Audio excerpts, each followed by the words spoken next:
The same reason that this statement is looked at as an excuse to avoid everybody altogether, to enjoy the silence from the notifications that's feeding the endorphins, or even in person that's ready to go incognito, anonymous, for a split second moving invisibly visible and not being stuck in one place, but just rather be alone to think. Okay, let me elaborate a little bit, because it might come across like I'm on that I don't like you shit. Excuse my language. But I'm trying to make all this as clear as it could get. Trust and believe that love is all that exists. When it comes to me, I just gotta take my moments to breathe for being consumed in the consumption that's latching on to me. Only because I lended my attention to the screen screaming in my face full of content I can see anytime, and more people always wondering when we gonna hang out. As much as I want to, schedules can change. Or in this case, I just want to chill and enjoy my space. Not that old sightseeing, no contact with anybody, and get my mind right today and every day that I'm living. So that way I'm prepared to face each face I encounter and new faces I meet.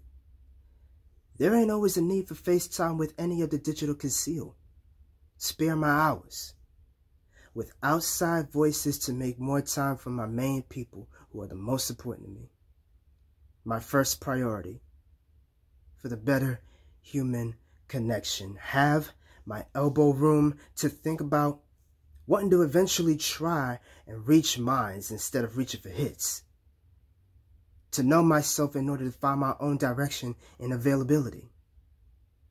To be accessible is to release what they want to hear instead of giving what they need to hear. Healthy competition and entertainment can help show improvements and the mutual respect for the fun in the effort. To do it for the drama becomes a mess for just profit. Fandom against fandom again for endless subliminals, wreaking havoc just to beat down others for owning masters. How about having this to be the teacher sessions of showing love to the craft? Showing love for others in their growth instead of being stunted for grabs. When the real fight should be pointed at the powers that be. Because we've been getting jacked. Getting hacked of life hacks. While the cheat codes have been outed. Gotta know who got who's back. Closed captioning. No laugh tracks. Though we might need it for the televised politics that's exhausting. All they doing is holler back to the scripted digs on the inside. Counteracts that are nothing but attempts at taking jabs. Because the left and the right has been compromised slipping through the cracks.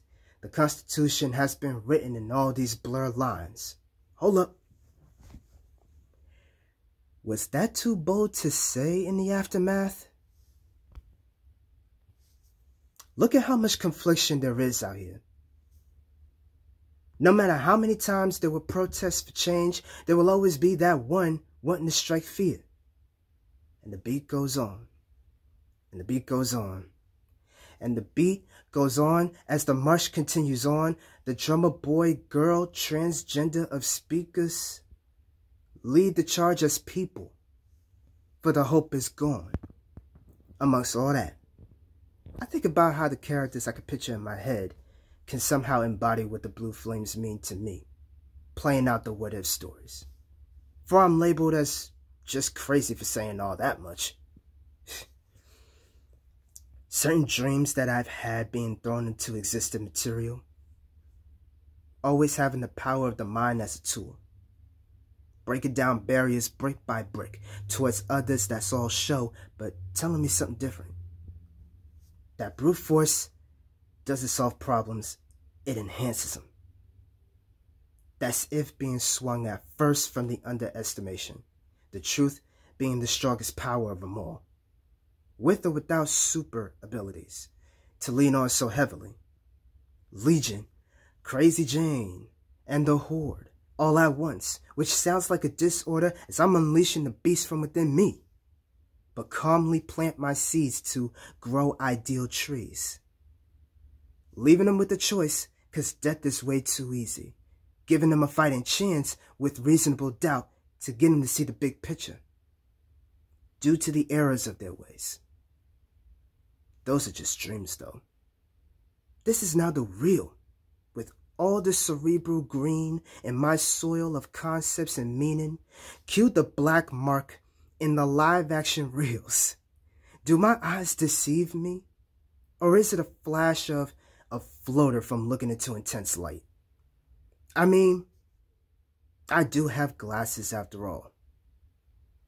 If I squint any harder, my aspect ratio lenses improves my vision, bringing those who see it believe in it. So when I widen them in excitement, I'm seeing an image in simplistic fashion and still sharing the vague responses. That's why I've always been busy till I return to the physical and virtual crowd.